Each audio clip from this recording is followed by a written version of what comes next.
आदरणीय मित्रहरू, हाम्रो यहाँ टेम्के मयुङ गाउँपालिका वार्ड नम्बर 5 खावा बस्ने श्री बम प्रसाद राईको चाहिँ आज हाम्रो चौतारा निर्माण स्थल भइरहेको छ। ट्रस तथा ढलानको कामहरू भइरहेको छ। सम्पूर्ण साथीहरू एकदम काममा अघि बढिराख्नु भएको छ।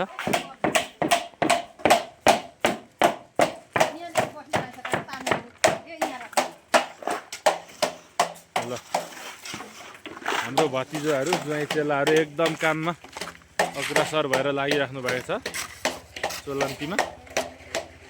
तपाईहरुलाई यो भिडियो कस्तो लाग्यो लाइक कमेन्ट शेयर गर्नु होला। हाम्रो बम प्रसाद मुकारुङज्यूको घर चाहिँ यही हो। चोलन्तीको पल्लो घर यो किसिमको रहेको छ। मित्रजनहरू तोरीहरू त फुलिसकेको छ। तपाईहरुलाई भिडियो के कस्तो लाग्यो लाइक कमेन्ट शेयर र सब्स्क्राइब गर्नु चाहिँ नभुल्नु होला।